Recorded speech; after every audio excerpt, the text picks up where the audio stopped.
Welcome to the Terrible Podcast with your hosts from SteelersDepot.com, where you can find all your latest and greatest Steelers news. It's Dave Bryan and Alex Kozora, always lit, talking Steelers. And now, here's Dave and Alex.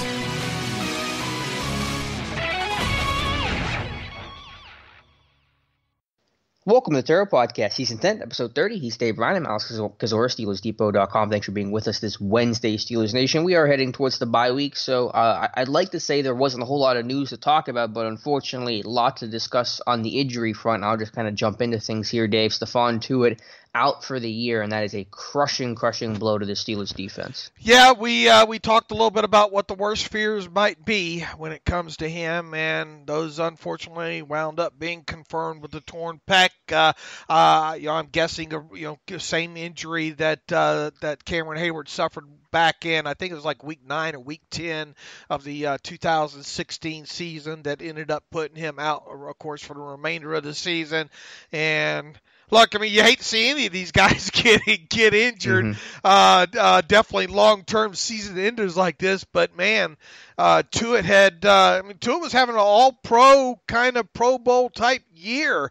This is the same Stephon Tuitt that during a lot of times during this past offseason was talking about, man, I've been close. I was close last year. I just wasn't finishing those sacks, kind of thing. And this year he was finishing those sacks, 3.5 sacks on the year, and countless pressures and things of that nature. And man, it's a big blow to this defense for sure.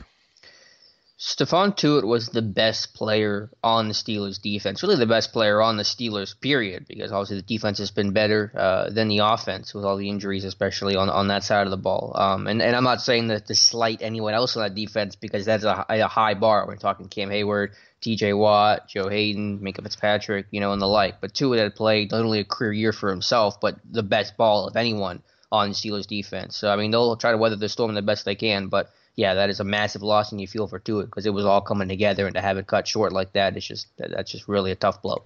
Keith Butler was asked about what it's like to lose Stephon Tuitt yesterday when he talked to the media. He said, "We call him the Mustang for a reason. He is trouble for a lot of people inside. We have some guys that will back him up and come in and play for him, but it's tough losing that type of guy on the interior. Other people have to pick up the slack." He was asked why a Mustang.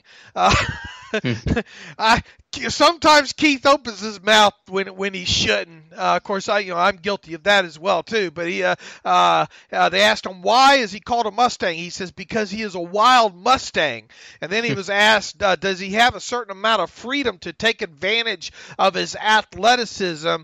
And here's where Keith Butler kind of steps in it a little bit. He says you have to play within the framework of the defense. Most times he did that. Sometimes he didn't. Sometimes it hurt us. Sometimes it helped us. Most times you say, "Dadgummit, good play. We're going to miss him," but the other guys have to step up. Yeah, I mean, I guess as a compliment overall, I think he's just one of those guys that is so freaky with his hand use, his athleticism, and the intensity that he plays with that it's hard to match. Maybe sometimes he gets to do stuff outside the defense you'd rather not, but like Butler says, more often than not, you're going no, then great play, kind of one of those things. Yeah, it is interesting that he brings that to the light, though, right? I mean, I don't think it was kind of called for. I guess he kind of stepped in it when he said, we call him Mustang for a reason. You're going to get a pushback. Well, why do you call him Mustang? That kind of thing. So he's kind of a wild horse, if you will. I don't know how, I mean, it's hard to pick out, obviously, how much he does freelance on tape, But, I mean, overall, the results have been good, I'll tell you that. And you can be very results biased when it comes to that kind of stuff. But, once again, he is a guy that, especially in past situations, is able to get pressure one way or the other. And to have the 3.5 sacks this year was just really dominant. Kind of player there, and it's hard to imagine him not making the Pro Bowl this year had he remained healthy overall. So big loss there. If there's any positive whatsoever, and it's just a tiny one, It's that we'll probably see more Javon Hargrave as a result of this, especially when they're in sub-package football, because obviously Hargrave probably going to continue to play quite a few snaps over the middle, in a nose tackle type base position there. But Tyson Alualu did have probably perhaps his best game in a Steeler uniform. I had to go back in my head. I mean, he's had a couple of decent ones here, but that game against the Chargers might have been the best one in his two plus seasons that he's been with the Steelers. Yeah, I'll say it. It was his best game in the Steelers uniform. I thought he was dominant, and I don't know if it was just the Chargers' bad offensive line because it was bad, or Alualu just playing well. I think he's played pretty well all year long, or some sort of homecoming for him being a West Coast guy, went to school in California. Chicolo had a good game in Tampa Bay last year, so I wonder if it's kind of that little personal incentive. But yeah, Alulu's going to have to step up. He's going to obviously get a lot more snaps. And then the depth, Cam Hayward said basically kind of implied that, starter-wise, we'll be okay. Depth-wise is going to be the question mark when McCullers is going to play more. Isaiah Buggs could get a hat. LT Walton, who they signed in a corresponding move, putting Tuitt on IR, could get a hat. We'll talk about that in a second. But the depth is going to be the real concern. Is Dunbar going to have to play or feel compelled to play Hargrave and Hayward more, which obviously they're your best guys, but are they going to get worn down in game, in season? Those are concerns they were trying to avoid by having a pretty heavy rotation along the defensive line. So I think the trickle-down effect and the depth and the stamina are the real concerns going forward. Yes, and you mentioned about the move with Stephon Tuitt going to IR. They bring back a familiar face in LT Walton, who spent some time with the Buffalo Bills during training camp in the preseason. I think he played right at about 150 snaps for them during the preseason. Obviously didn't do enough to get himself kept on the 53. I think he's been unemployed ever since.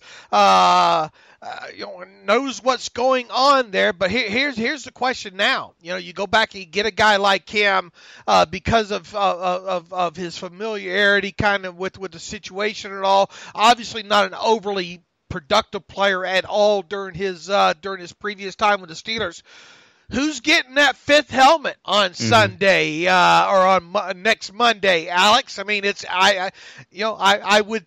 Going into that move yesterday, I was said, man, it's all Buggs now. Buggs going to get that helmet. And Buggs obviously has not dressed all season. I'm not so sure right now who's going to get that helmet.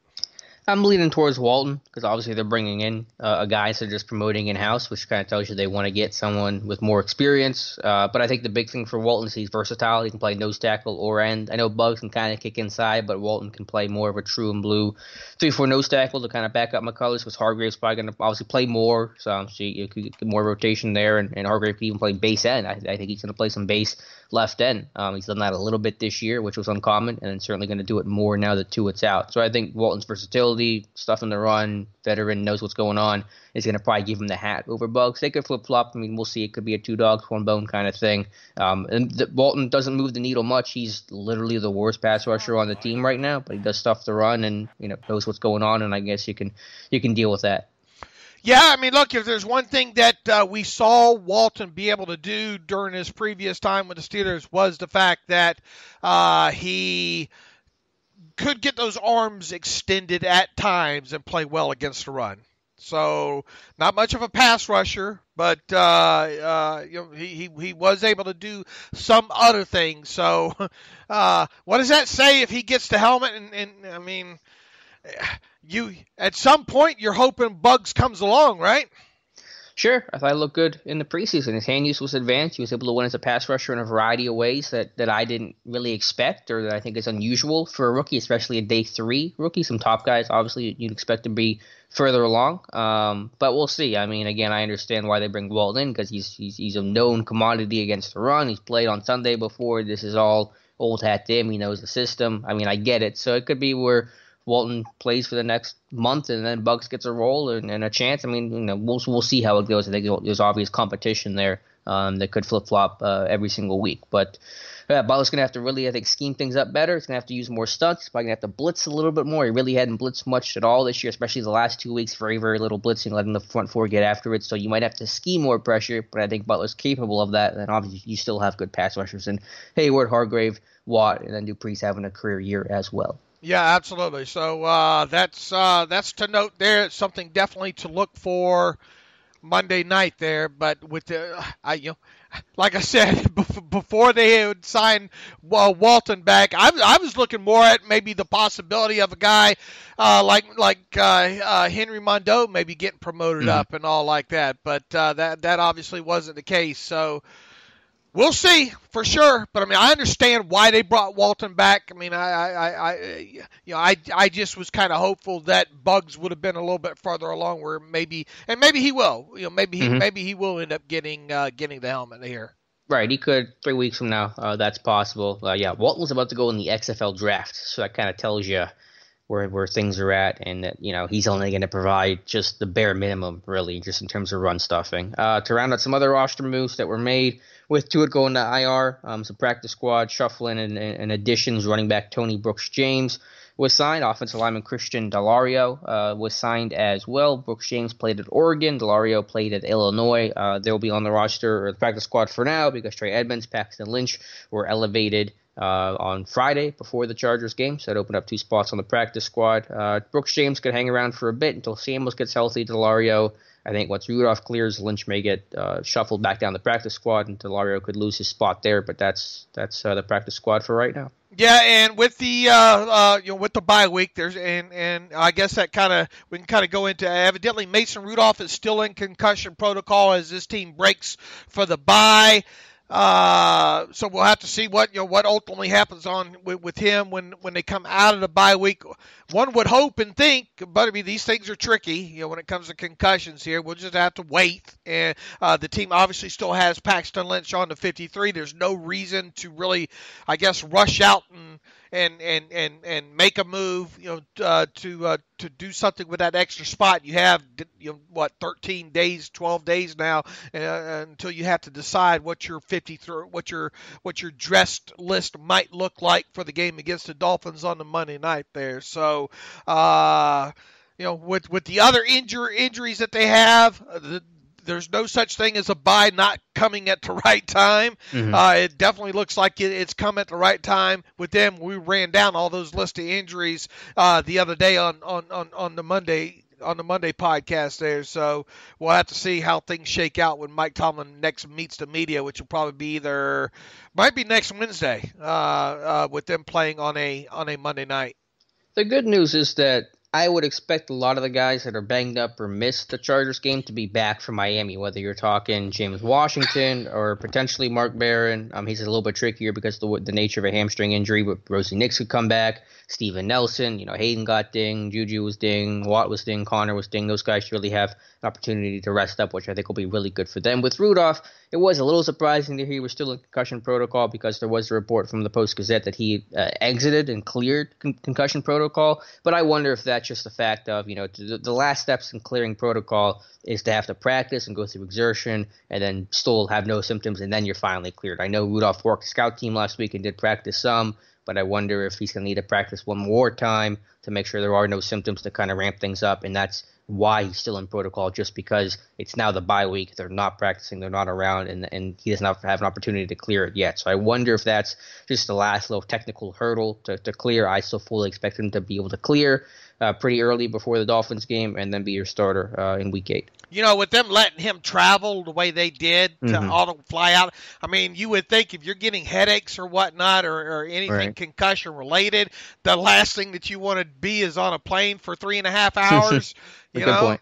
So he was, obviously he was, and they had that little bit, and I don't know, it seemed like a little bit filler there with during the game, early in the game, they showed a shot of Mason Rudolph on the sideline saying, how Mike Tomlin doesn't like injured players to travel, kind of thing. I don't know how much look. I mean, he was inactive, right? I mean, and he's technically injured, so we have seen injured players travel before. I know a lot of people are still kind of wondering, well, why didn't Ben travel? Look, that guy has to dress himself with one arm right now and all, and I'm sure it's probably pretty uncomfortable to have to wear them bionics that he's having to wear on a cross-country flight and all that stuff as well, too. And look, some people have said, well, maybe blood clots or whatnot, possibility flying all that way. I don't understand all the pushback for why wasn't Ben at that game Sunday night against the Chargers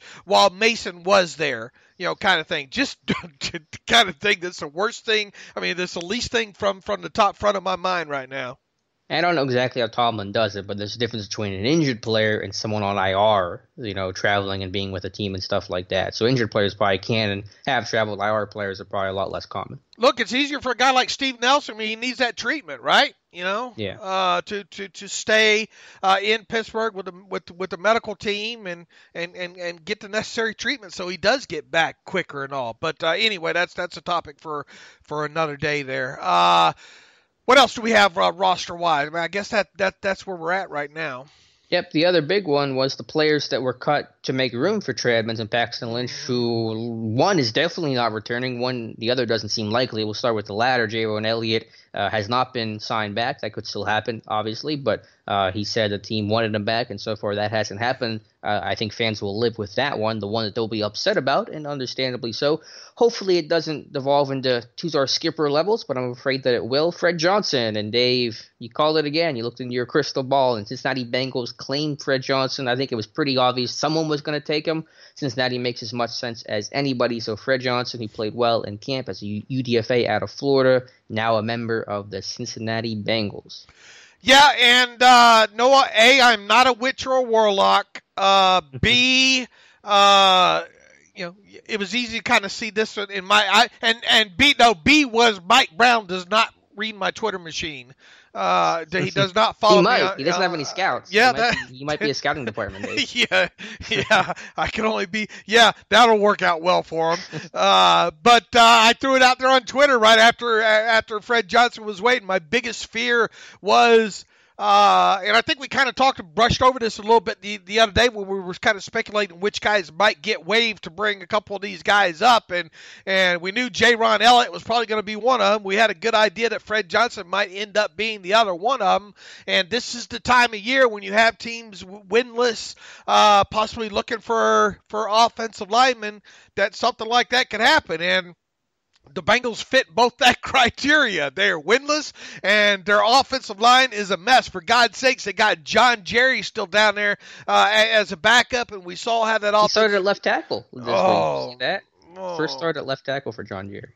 Yeah, no wonder they were looking for offensive linemen then. And you look at where they were in the waiver claim order. It made too much sense. I mean, you're already technically out of it. You get basically a free look at one of the better probably offensive linemen, undrafted free agents, you would think in to come out this year in Fred Johnson. Now, and I think you properly framed this on the Twitter machine. I think yesterday or the day before this is a guy that didn't.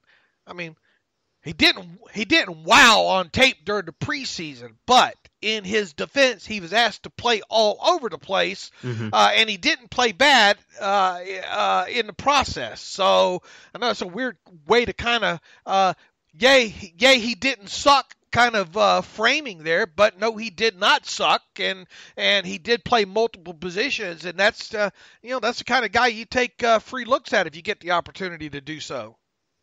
Yeah, no, I'm worth taking a flyer on. But if you are Mike Brown's scouting department, I think he'll be trading for a big plate of waffles before the trade deadline. I think that's his. If he's reading your timeline, you eat waffles at 3 a.m., right? Yes, sir. All right, so I think that's his next move to make. Yeah, it sucks. I'm not going to pretend that Fred Johnson played this amazing training camp and was awesome. I thought he did a nice job. Thought it got a little bit worse as camp went on, but I think, as you said, he did have to move around, played some spots he hadn't played before. In college, he was a right guard, and primarily a right guard, played some right tackle too, and he played everything but center with the Steelers, so I understand a guy looking shaky being moved around that much. It just, you want to have good offensive line depth. It's so rare in the NFL. That's why the Bengals made the claim, because there are so many teams with bad offensive lines in terms of starters, let alone depth. Steelers have both, and you want to try to preserve that, especially with Finney to be a free agent after the season. Foster's future a little murky. What are you going to do? Maybe he circles back, but that one was predictable, but it still bummed me out. Yeah, and odds tell you that he might not be back now, and he was good enough to make the 53. So that says quite a bit, right there about him. Now, obviously, he was the first one out the door, or, not the first one, but, at the bottom of the list to go back out the door. And I'm sure they had hoped that he would circle back maybe to the practice squad. I bet they had a good idea that he wouldn't. Kind of thing with him. And the thing, is for those that always like looking way past this year, he's a guy that you kind of wonder to yourself, could this guy be the next left tackle? Left guard for this team. Obviously, with Ramon Foster getting up there in age and maybe looking for ways to kind of cut some cap cost in 2020 could. Because how many times during the offseason here have we said, it kind of reminds you of the situation with Ramon Foster with Fred Johnson, undrafted free agent, kind of a guard / tackle. Heck, this guy we don't even know what his tackle upside was really at this point. Yeah, I think he was going to be a guard in the NFL, but I just look at it this way. What are the odds that both Ramon Foster and B.J. Finney are on the roster in 2020? I think they're low. Is that fair? Yeah, I think it is. I think it is fair. I think you might have to decide between one or the other. And once again, look, I think we both agree Ramon's kind of slipped a little bit this year. Not bad, but to me, the first 6 games haven't been jaw-dropping with him. Finney is a guy that throughout his career has played better at left guard than center. Of course, he hasn't played a lot at center throughout his career. But, this is also a position in guard, too, that you could probably address during the draft in the first 2 rounds. Sure. Yeah, you can replenish with another UDFA or something. But yeah, either Foster, they're going to move on from Foster, or Finney's going to walk because there's no starting bathroom in 2020, and he wants to go start somewhere and get paid accordingly, which is totally fair. So one of those 2 things is very likely to happen, which means at worst, Fred Johnson would be inactive, probably one of your top backups. Now, he doesn't have the center of versatility that you would like to have in an interior backup. You might have to find someone else that can do that. That'd be a little bit of a mess, but I think, like I said, a worst-case scenario, Johnson would be right in the mix to be one of those top backups for next year. So that's where it hurts you. Again, I'm not going to lose all the sleep over it, but it is. Well, there are people that are losing sleep over this, just like they're losing sleep over Tuzar Skipper here. So cut to the chase here real quick, and here's what I hate. Ray Filippato in his chat says, "Okay, you did cut to the chase." The thing with him was he wrote in his chat, yeah, they could have done a better job at maybe shuffling their roster. Well, who the hell are you going to cut? Who were the other options to cut? Look, J-Ron Elliott, there's no doubt that he was the 53rd guy on the roster. Okay, so you knew he was going to be out the door. Who other than Fred Johnson were you potentially going to cut loose? Yeah, I hear what you're saying there. There isn't an easy answer. Anyone that I'm going to offer here, I'm sure you're going to stop me and say why that's a bad idea. But I think I said this on the show whenever we talked about it, I would have cut Zach Gentry because I don't think he was getting claimed. I bet he showed up in New England. I bet he would have, and that would have sent people through the freaking roof. Let him have him. Just as bad with him. So, and people are going to say, well, just cut Moncrief. Well, you had to have Moncrief dressed because of numbers. Against the Chargers there. So, but Moncrief wasn't going to go, even though people think he probably should have. Switzer wasn't going to go. Heck, he was your emergency quarterback. not that means anything. Look, it's easy to kind of circle some of these guys that you think, well, this guy should have gone to protect the future, but you can only dress 46 guys during the week, right? For games, and you already had an active list that was 6 strong with guys that have been ruled out for the game, so you're already limited there.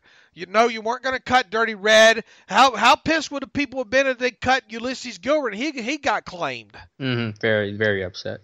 Yeah, I mean, it was a tough spot because obviously you had to carry 3 quarterbacks. You know, if Rudolph would have played, then you wouldn't have had to bring up Paxton Lynch, and Fred Johnson would still be a Pittsburgh Steeler right now. I still would have cut Gentry just for the fact that I really don't think he would have been claimed. You've done 2 tight ends before, even without a fullback, so you knew he was going to be inactive, or you could have made him inactive, and that would have been fine. And I think that, I think Johnson's a better player and at a more valuable position. I think Gentry's maybe the only one that you can make an argument for. I agree. I mean, and look, I'm not. I mean, could you argue Bugs? I guess you could argue Bugs. This is pre-Tuitt's injury. We didn't know that. Yeah, boy, you want to talk about it. I mean, look, I don't think you're in a winnable situations here because sure.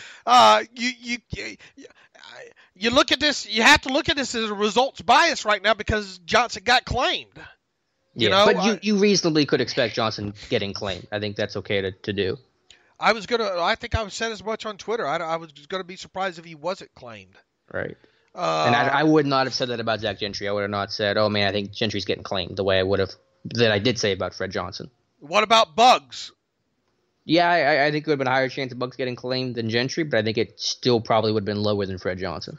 Just because of the nature of offensive line depth and how everybody needs it, and it's week 6 and you're in this thing, injuries are piling up, and I think that's offensive linemen are the hot commodity. Once again, we'll have to judge this. You have to wait to pass full judgment and sentence until we see what the heck turns out with Fred Johnson and Tuzar Skipper, right? I mean, Skipper's not playing a ton right now with the Giants, right?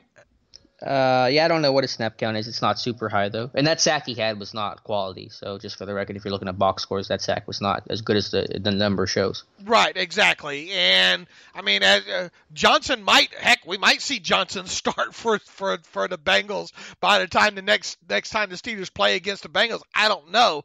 I mean, they've got Cordy Glenn still in the concussion protocol. And I mean, their offensive line's a mess. So I mean they're going to do the scouting real quick for the rest of the league. I think on Johnson. If we see him in games and he plays well, then it's time to be probably pissed. But I mean if we don't see him at all, it's kind of hard to pass judgment on this. Yeah, I mean I don't want to dwell on it too much more. What are you gonna do? But where do you want to pivot next? Because I got a bunch of sirens going off. So you pick up a topic for me, Dave. Where should we go next here? I don't know. Good question. I'm trying to look real quick. I guess you want to go into the back in the all-22 of the Chargers game or anything? Because I think we talked about all the or Butler, I should say. The coaches talked yesterday, right? Jerry O and Butler and all them. Yeah, let me get to that. I'm going to try to give you the Tuzar Skipper snap count here. Okay. 39 defensive snaps for Skipper so far for the Giants with 23 snaps on special teams. And how long has he been gone? Since the almost start of the season, right? Yeah, start of the year. Okay, let's go to a few more things that I think that Keith Butler had to say here. If I can pull up that transcript real quick. He talked about Devin Bush and him still learning. He still has to learn because there are several different techniques that we are teaching and trying to use. It is kind of running together for him a little bit. Some of it is and some of it isn't. He has a lot of speed. He is going to make plays for us, and he has been doing it for us. He was aware enough, which is a good thing, to pick up that backwards throw. Phillip Rivers is running at that thing. That thing is live. He got on that and took it in the end zone. It was a big thing for us. By the way, Devin Bush was named AFC Defensive Player of the Week.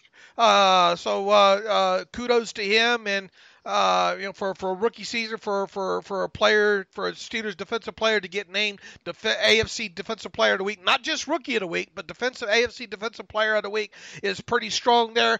Although, however, make sure we give Tyson Alulu some credit for that interception because he gets that paw up and knocks that pass up in the air that allows Bush to intercept it. But I think as we said on the show the other day as well too, Bush right now sure seems to have that ball magnet in him, and that's not a bad magnet to have inside of you. Let's see. He goes on to talk a little bit more about how much has Minkah Fitzpatrick helped with the defense. He goes on. Butler says he's going to help us a lot as he learns. 34, talking about Terrell Edmonds, was a rookie last year. He knows more about the defense now. Minkah is like a rookie for us. He has to figure out the defense. It's not that he can't. He can. He is a very sharp young man. We are hopeful. We have to play well defensively. We have to play well in order to win.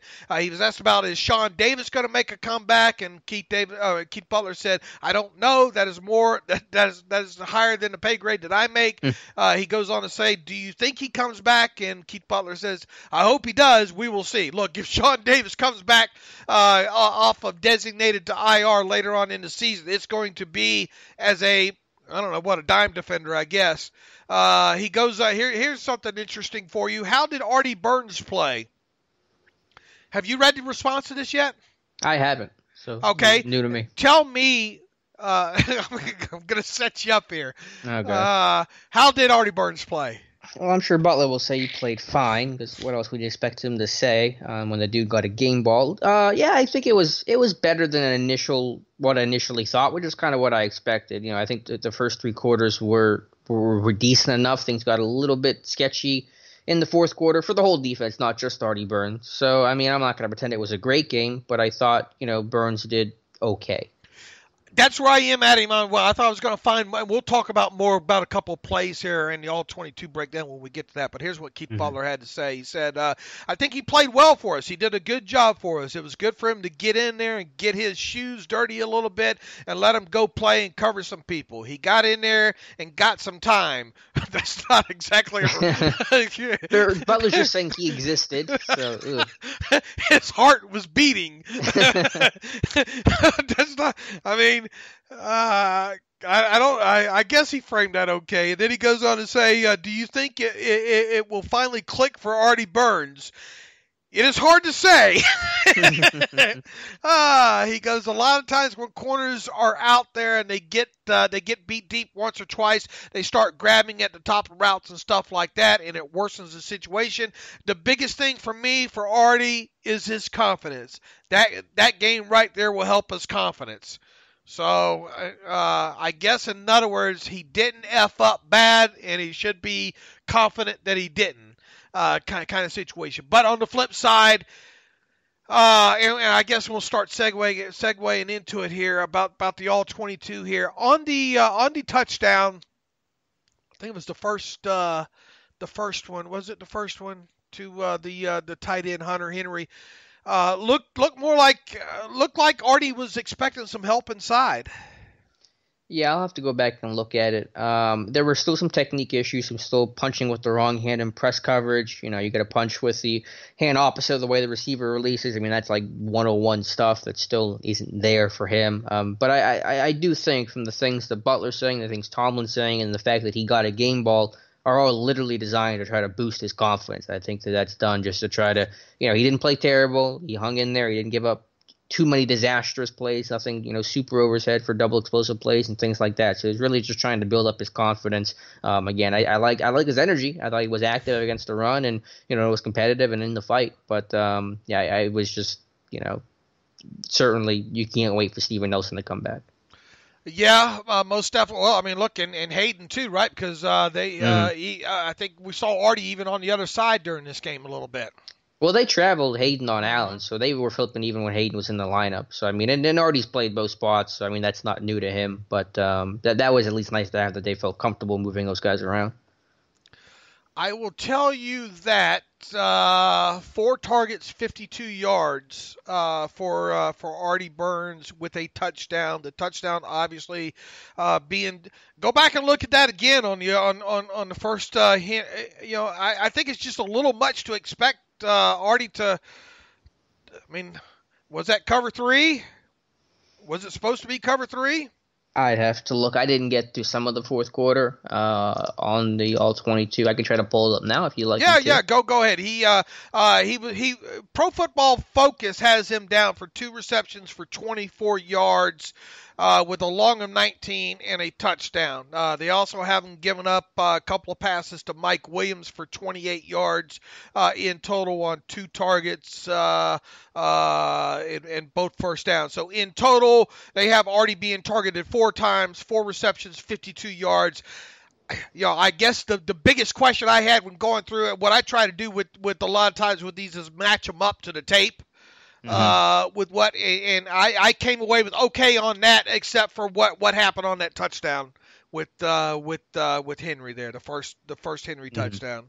Yeah, I'm looking at it. It's so tough in the red zone, especially in the 5-yard line. You got red zone checks, special coverage calls down there that makes it really tough to try to identify. I do wonder where someone in the middle of the field's at. Both safeties are down. That's what I thought. That's the first thing that I thought.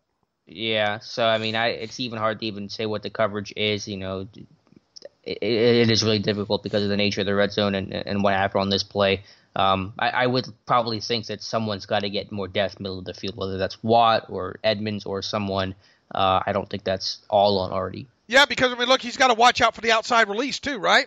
Sure. Yeah, he's got to play his third of the field for anything outbreaking. Absolutely. If it is thirds, if it is cover 3, I mean, that's a lot. That's a lot to have to look for anybody. Yeah, I mean, they had the receiver underneath run to the goal line. That helped keep the linebackers in. So it's a nice concept by the Chargers, too, to kind of, attack both levels of it. I wonder what Edmonds' responsibility on the play was, or Minka for that matter, too. So, I mean, it's hard to go all pitchforks out with Artie on that one. Yeah, I do want to see him finish the play better. I mean, I know he's getting late to the ball, but I want to see him play the catch point better and be able to disrupt that more than what he did. I think that's one thing he certainly can control, is being more physical at the catch point. I know it's a tight end. I know it's a good one in Hunter Henry, but that is one, I think, coaching point we could both agree on. Okay, Cameron Sutton, heck of a game, right? Yeah, and I think that's why people are saying, if you need an outside corner again, Sutton should be the guy. And the only reason why Sutton played outside corner was because after Hayden went down early in the fourth quarter, they ran out of bodies. Basically, they weren't going to play Justin Lane, so Sutton became an outside corner opposite Artie Burns. But his ball skills have been excellent. His tackling's been excellent. And I said this back at training camp. Cam Sutton had his best training camp of his whole career, and he's in the middle of a breakout season, and it couldn't have come at a better time because, A, they need him, and B, if it didn't come this year, it probably wasn't going to come at all. They might move on. So a really important and stellar season for Cam Sutton. What happened in the fourth quarter there, man? I went back through. How much did you work through the pass defense in the fourth quarter? Because I saw a lot of zone cover 3. I think I saw some cover 6 in there. And I saw some cover 2-man in there as well too. Looked like there was at least 4 plays where miscommunication ruled in that resulted in blown assignments. Yeah, that's what I was going to say. It's even harder to know some of these coverages, and I think you've probably watched it more than I have. I was trying to avoid the bad part of the tape, so I can probably talk about it more Friday show. But I know on the one to who was that guy, Moore or Brown, the unknown who had 2 catches. I mean, there was just a couple of coverage busts over the middle of the field where it's just no one's there. So it's even hard to identify coverage or know exactly what went wrong without a super deep dive into things. So just some miscommunication late in the game. Dime defense has been shaky in terms of communication basically the last month. They haven't run it a whole lot. I think that's one reason why. But, yeah, too much miscommunication, too much Steelers beating Steelers on those plays.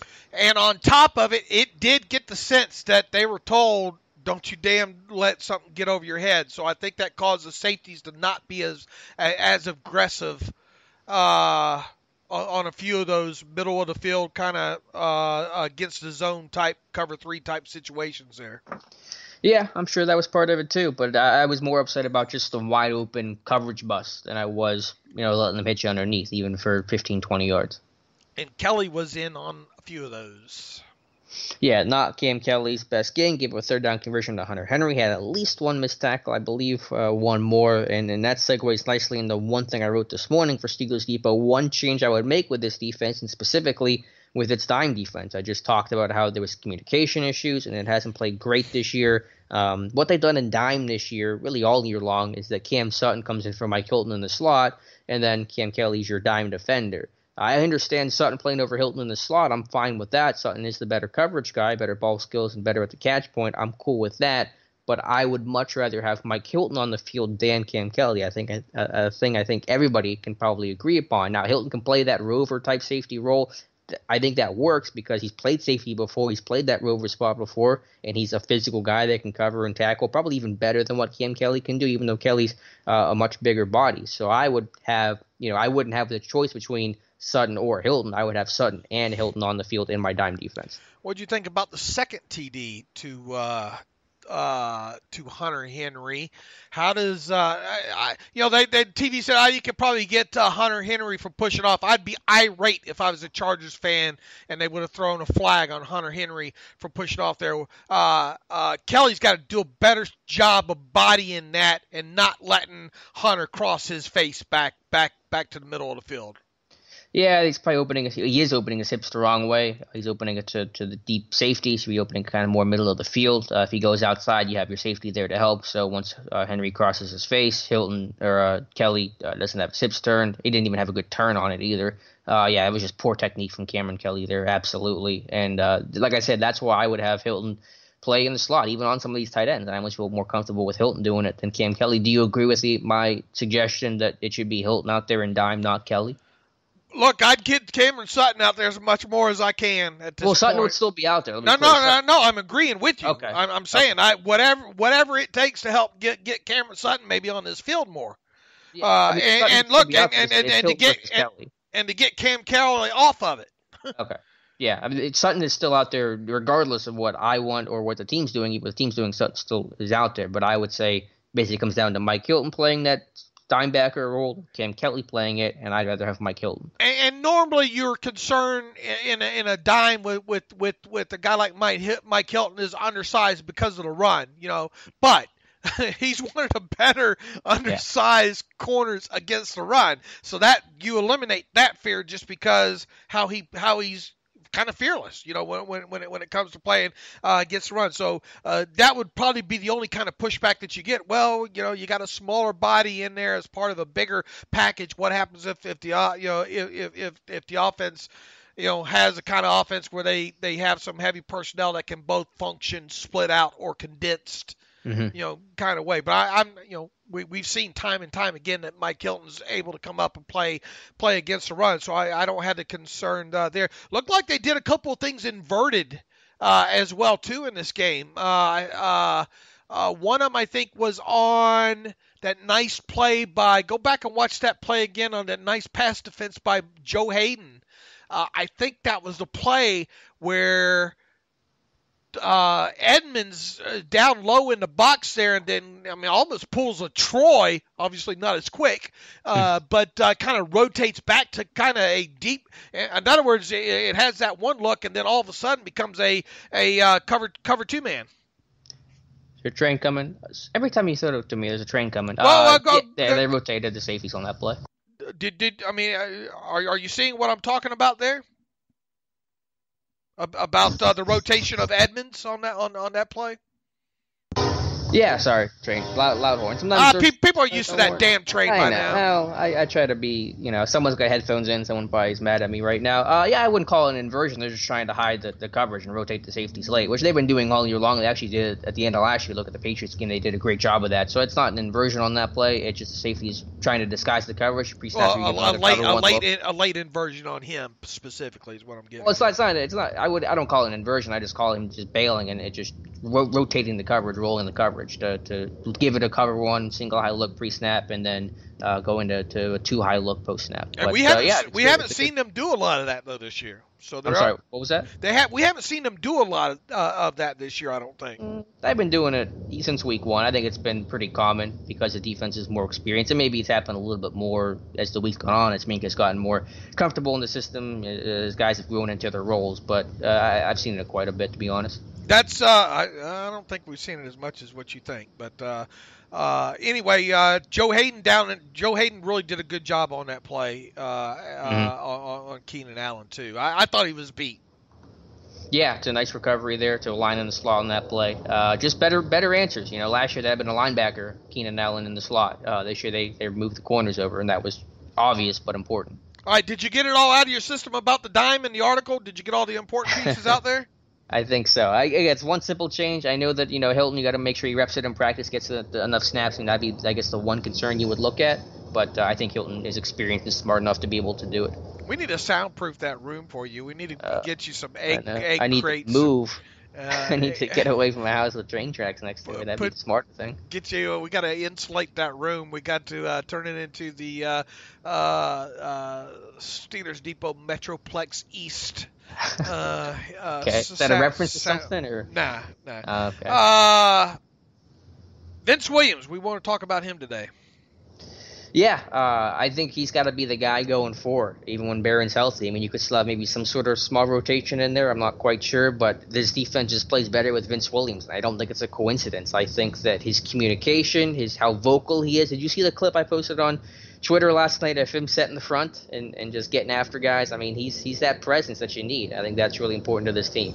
You know, when you go back to that game against the Ravens too, once we talked quite a bit about him, or I did initially about him being in on making a difference on several of those run plays against the Ravens. There was the one where him and Bush communicate right pre-snap. I don't know if Bush maybe picked up something with that left guard. Expecting a pull in that situation. That was the play that both the guard and the tight end came across, trying to run the power to the right side of the offense on that play. Great identification, pre-snap reads by both, I think, Williams and Devin Bush on that play. Williams gets to the outside and not only takes on the pulling guard, it's like a bowling ball effect with him. And how many times have we seen that with Vince Williams over the years, specifically against the run?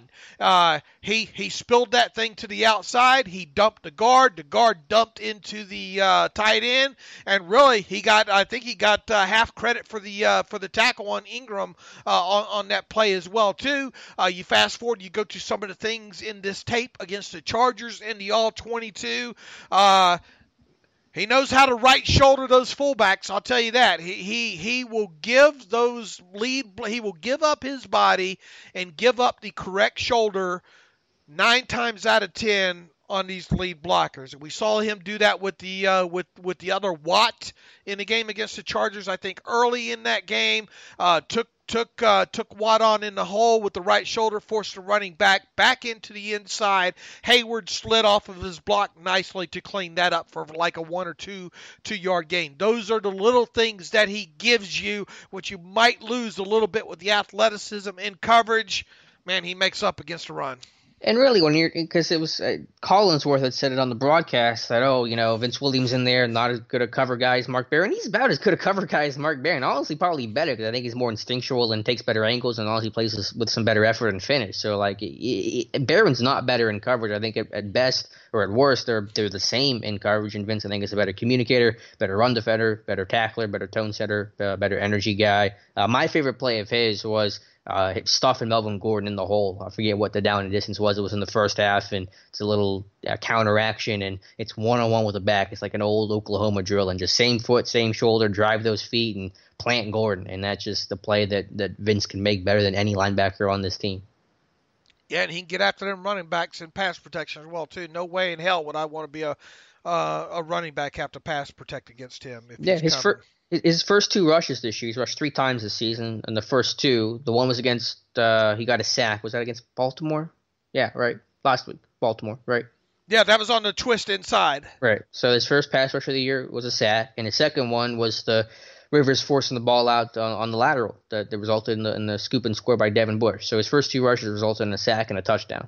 This guy's a good blitzer. He's a much better blitzer than Mark Barron. He's the best pass rushing off-ball linebacker on the team, and I think this team would be foolish not to play him a lot more going forward. Yeah, and look, I mean, give you a reason not to not rush Barron back, Right. For starters. I mean, I'm not saying that you can't find instances to use Barron, but Barron hasn't been he hasn't been very sound at times. He's had a couple of key holding penalties against him as well out in coverage. So, okay, it does not count as good coverage if you hold the guy in coverage. Right? Fun fact. Yeah. And even putting aside the tape and the post-snap stuff, again, the communication is the biggest thing. This defense has to communicate well. There's a lot of new faces, a lot of moving pieces. They've had like 20 23 or 24 different defenders log snaps this year, and we're only in week 6. The number's only likely to go up. Bugs, if he gets a hat or Walton gets a hat, it's going to be a new tally to that list. And Vince Williams is your best communicator because Devin Bush is a rookie, and he's obviously struggling in that regard, which is understandable. And Mark Barron is a self-described mute by Mike Tomlin. So, like, Vince Williams is your no-brainer option. Yeah, I mean, look, if Vince looks healthy, I'll tell you that. Yeah, he's played well. I mean, he has his limitations, obviously, and you understand that he's not going to be perfect in every single scenario. But I think he does a lot of things well, and I don't know really what Mark Barron does well at this point. Okay, where to from here? Well, anything else from the game? I know you want to talk about the lack of deep completions. So, I mean, you can tell me your thoughts there. They almost had it on the first play of the game, the double move to Juju. They were trying some double moves all day, which Juju Smith-Schuster just couldn't get it to work. Hodges underthrew the first play of the game, which could have been a big gainer. But did you have any kind of opinions on the lack of the lack of the deep ball? Just the fact that, look, I mean, the quarterbacks this year. You're going to have to find a way to get more explosive plays in this offense. Overall, let me pull up these stats here for you real quick. Now, obviously, Ben was not great right out of the chute with the deep ball either. Steelers quarterbacks on deep pass attempts this season, which are over 15 yards past the line of scrimmage, 6 of 28. Which is 21.4% for 207 yards with 2 TDs and 3 interceptions. How does that strike you right there? Not good. And as far as hold on here, let me see if I can get the explosive plays here. Explosive plays. Steelers offense has produced just 18 explosive plays through 6 games, and 4 came from Roethlisberger passes. They have 12 in total in last 4 games. Now, where I want to go with this is, do they miss Antonio Brown? Absolutely. I mean, nobody is going to say that, and we said that right out of the chute too. I mean, you're not going to miss this guy. In the locker room, obviously, and all the drama and all, but what this guy did do was provide explosive plays for you. Now, here's the other element too. It's not all Antonio Brown because, and at some point, maybe I'll be able to do this week, maybe not, and I've been meaning to do this for a while. How many explosive plays last year alone came out of Roethlisberger holding on to the football more than 4 seconds? Quite a few. So the ability of Roethlisberger to extend the play is huge no matter who's out there in wide receiver, right? Mm-hmm. Yep. So, that's definitely one thing that you're missing right there when it comes to explosive play. Look, they got to win against the Chargers. They've been fragile, technically, as Mike Tomlin likes to say it, offensively throughout this thing here. But the thing is, you cannot continue living the way that they're living offensively without explosive plays. Sure, 100%. I mean, yeah, you're missing your Hall of Fame quarterback, and you're missing from a pure talent perspective, Hall of Fame wide receiver. Obviously, your offense is going to suffer. Obviously, it's going to be less explosive. You're going to have to work harder at manufacturing the big play and designing the big play more, because in the past, it would just come naturally due to the talent of Ben extending the play, his own personal talent, AB's own talent, AB drawing coverages to open up other guys. It was a whole lot easier to do. Obviously, everyone understands that. So Featon is just in the way that Keith Butler is going to have to work harder at getting more pressure now that he's without Stephon Tuitt. Randy Featon is going to have to work harder at designing and scheming and manufacturing the big play for this offense, because you're right, they're going to need it to really get back in this thing. All right, Mike Tomlin's talking evidently at practice today here. He says that Mason Rudolph is our quarterback when he clears concussion protocol, and it's as simple as that. He's exactly right. 100%. We said that even before Hodges played, after he played. Anyone who says otherwise is just looking for some clicks. They just looking for some clicks, or they just looking to root for the underdog there when it comes to that.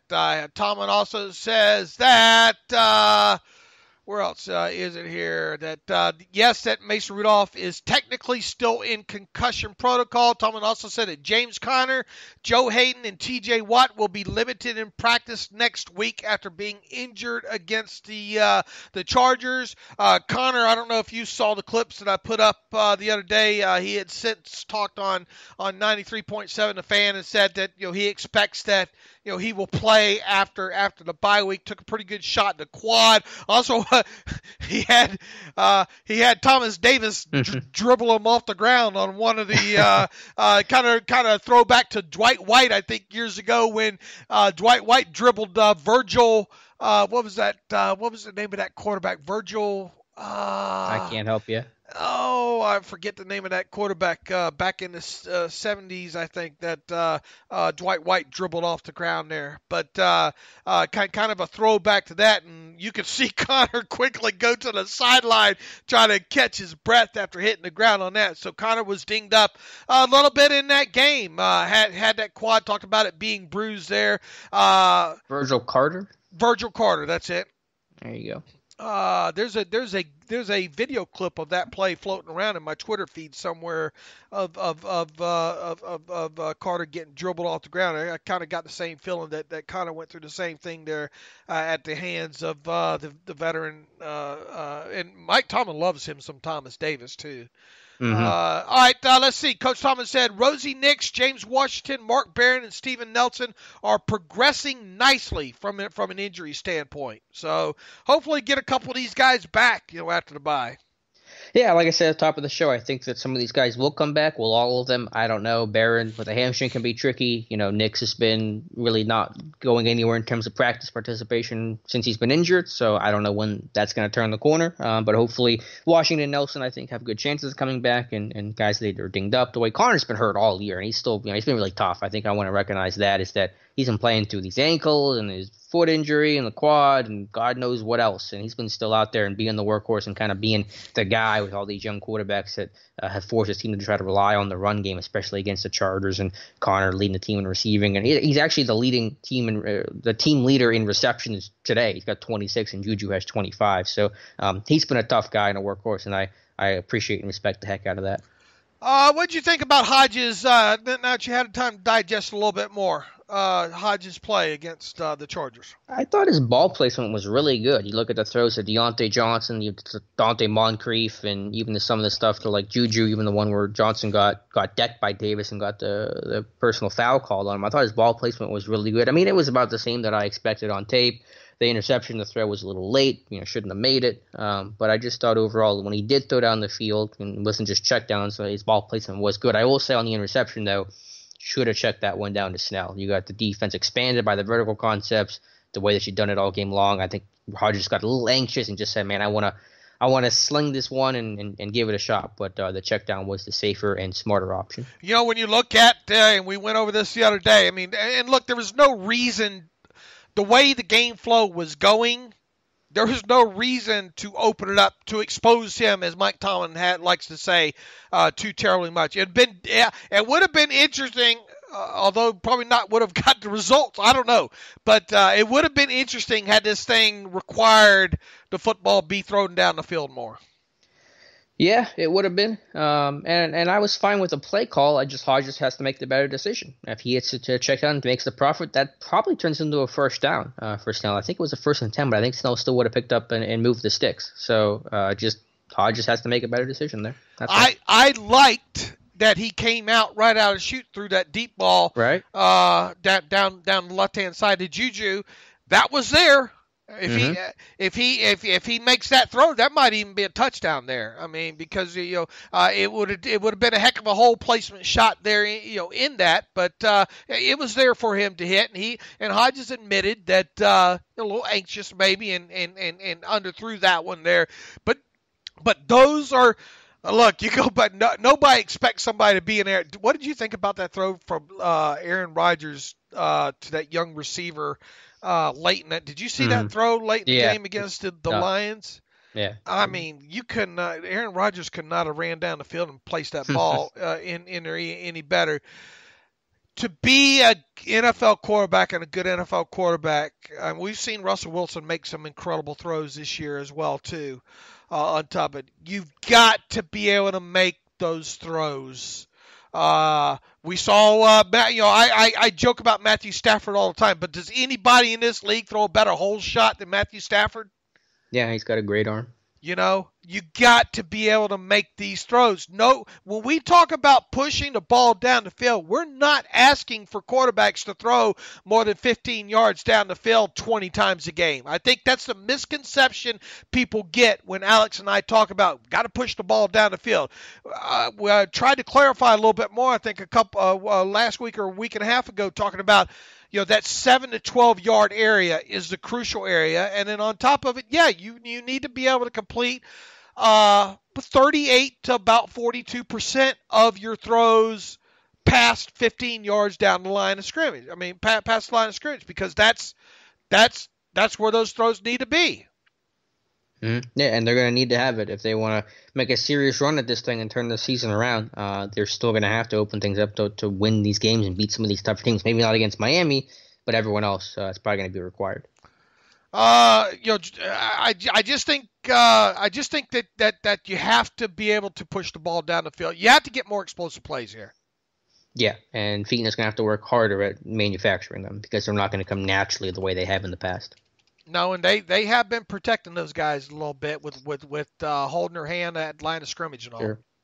Speaking of protection, I made the comment about the stat on Monday's show that they've only given up 5 sacks in 6 games. I went back and researched it briefly. That is the fewest sacks allowed in the first 6 games, basically in Steelers history. Really impressive stuff for this team. I know that they managed and protected the quarterbacks, but still, when you have 3 different quarterbacks starting, 2 of them young guys making their first career starts and being pretty new to this thing, especially Hodges, obviously, hats off to the offensive line for keeping those guys upright. Yeah, and look, I mean, it's been good overall the last 3 years, I think. The Steelers real low, I think top 3 or something in the league. Mm-hmm. As far as sacks allowed. Over the course of the last 3 years there, we have seen, look, you go back and you just look at I know it was last year, but maybe the last year and a half and all about Ben getting the ball out quicker. You can have that dink and dunk type of offense. And we saw Ben do that quite a bit with the running backs the last year and a half or so. There, you can have that kind of stuff. The thing is on top of it though, is you still have to be able to make those 3rd and 8 throws. You still have to be able to connect down the field on occasion. And look, I mean, Roethlisberger, the start of last season. The start of last season, there wasn't great connecting on the deep ball. Even when he extended the play there, he obviously got that straightened out during the second half of the season there. But you're going to get into some games here pretty soon, and you're going to be relying on your defense a little bit. You just are going to have to be able to create more explosive plays and not rely heavily on your defense setting you up at the opponent's 22-yard line. I agree. Yeah. This team has some better field position this year. I mean, obviously the defensive turnovers have certainly played a big factor in that. But I wanted to make the point about the O-line. Obviously they've played well in the past. I mean, that's not a surprise. But, because of the struggles earlier in the year and plus this team misses Mike Munchak articles that I saw, after week 3, week 4. I think they're doing a pretty good job right now with Sean Surratt. Look, there's no, and we've said this all on time. It's a big loss. Okay. Sure. Nobody's trying to say it isn't a big loss when it comes to Mike Munchak, but people want easy things to point to place blame when a team comes out of shoot like that. Mm-hmm.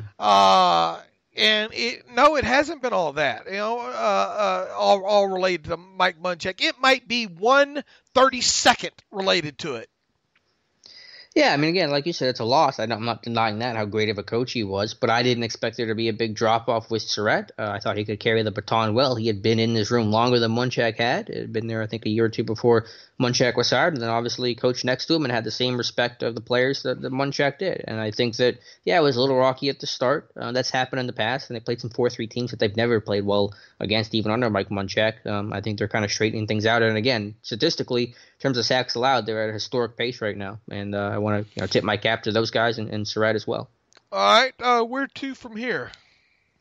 I think that was the bulk of what I had to say. We can get some reader emails if you didn't have anything else you wanted to add. I did want to talk about a couple things really, really briefly. Benny Snell showed some good vision, downhill style. His steps were a little choppy. I would like to see him kind of be able to get downhill a little bit quicker and not dance in the hole. I know it didn't feel like he did, but there were some times where he took an extra step or two he probably didn't need to. And then Zach Banner. I thought he played really well as a run blocker. The effort that he showed was fantastic. Plus, he is fun on those quarterback kneel downs, blocking it. It makes me laugh. I'm going to watch for it every time now. I have a play on the Twitter machine about Benny Snell. It was the down there in the Chargers end. It was a 3rd and short situation. Benny Snell ended up getting the first down on the play, but if he cuts that thing up into that hole quicker, maybe he scores. At the very least, he gets a one-on-one with the safety, I think. Is that the one where he ran at right guard and he should have come off the center, off of Pouncey's left side, right near the goal line? Is that the one you're talking about? It was a run to the right. Yeah, was that near the goal line, right? It was. I forget how deep it was. There. Okay. If I can find it in my Twitter feed. I think I know which one you're talking about. If it's the one that's in my head, at least. Yeah, I thought he could have cut that back. I wonder what the steps were in that play, but yeah, I thought he could have made a better decision there. But I mean, he does. Here's the thing: he does get those shoulders squared up north and south, quick, and that's the type thing. Look, take the profit, right? Mm-hmm. Absolutely. Yeah, I just thought with his steps could have been a little bit cleaner in terms of just getting himself squared up downhill. But once he got downhill, he did get, vertical and play with some power. And he should get a few more carries here moving forward, especially with Connor. Are you concerned about Connor? I mean, a nick here, a nick there. I don't know if I'm concerned about it. I want to put it in context to his season. He's been dealing with this stuff basically the entire year. He's a tough guy, though. He's a workhorse back. He never complains about it. And that's why I said earlier I appreciate and respect the heck out of it, because he's been dealing with these minor things all year long. They're not going to go away. They're only going to get worse as this team calls upon him more without Jalen Samuels, with the young quarterback stuff, and just not trying to ride him to victory. So I'm not concerned about it, but I want to mention it, and I want to say that's a tough dude, James Conner is, obviously. What'd you think about everybody being down in a 3-point stance except for Big Al? I'd love to have someone ask him about that. That'd be interesting, but I didn't notice that till you pointed out. It made me laugh. I'm going to send you this clip of. I don't think we're talking about the same. No, might not be. Play here on the Benny Snell one here. I'm going to DM this one to you real quick and have you look at it here. But I am a little bit concerned about Connor. In his health. Yeah, I mean, it's been a lot of little stuff. Yeah, we're talking about different plays. I'm thinking of a different one. Oh yeah. Oh, I see what you're talking about. He got the first down though. Yeah, he got the first down. So right. I mean, if you want to look at it from a results bias thing, he got what he needed. But if he gets up in there a little bit quicker, he gets himself some one-on-one with that safety out there. Yeah, I think he was so focused on trying to bounce it wide, he kind of missed the inside lane. And again, I think he is, he's a little stiff. I wonder with those steps, he's going to having to take a couple steps to try to break down and get upfield. That's what I'm talking about with his footwork. That probably needs some work this offseason. And I would probably expect him to come in a little bit slimmer, lose 10 pounds this summer, like Jalen Samuels, like James Conner, like Le'Veon Bell. It's pretty common for those guys. Speaking of Conner on the touchdown run, some nice outside zone there, some nice blocking all the way around there, complete with Deontay Johnson downfield stock blocking. Yeah, great job by Vance, Villanueva, Johnson, and Pistol. Get downhill. Use more Pistol. You combine getting away from center with a downhill run style. I'm all for it. And Mason did that at Oklahoma State. So don't know why they don't do it more. All right, it'd be interesting to see if they're able to. I mean, and I think Mike Tomlin said today when asked how much room there is for growth in the offense, Tomlin said substantial. Damn right. At least he's got that part right, because there is Look, we just haven't seen these quarterbacks turn loose yet. They have been protected. Yeah. This offense still has to grow, but it's reasonable to expect that it will, with young guys getting used to their roles, whether that's a Rudolph or Deontay Johnson or Nick Vannett coming in and getting acclimated to the system. I think it's reasonable to expect this offense to get better. They need to get better, obviously, but I think it's in the realm of possibility that they do get better. And the thing that I keep going back to as well about these quarterbacks, people wanting to draw hard, fast conclusions on these quarterbacks right now, and you just can't. We have not seen enough out of obviously not out of Hodges. I did think Hodges was better in the Ravens. Look, he did what he was asked to do against the Chargers. Okay, outside of the interception is really hard, and the missed throw to Juju, it's hard to find much fault with what Hodges did against the Chargers. But on the flip side, he did push the ball down a little bit or more down the field with success against the Ravens there. But even so, there's not enough film on him or Mason Rudolph right now to draw any hard conclusions. And I see some people say, "Oh, they need to stick with Hodges because they won." How about let's stick with the defense? Yeah. Oh man, Dave, drives me up a wall. You're right. It's such a really important point because look around the league with the reaction of local fan bases, national fan bases. At one point, we all thought Marcus Mariota was the savior of Tennessee, or Dak Prescott after Week 1. Everyone loved Prescott, and now Mariota's bench. Prescott's struggling. Jameis Winston's been up and down so much.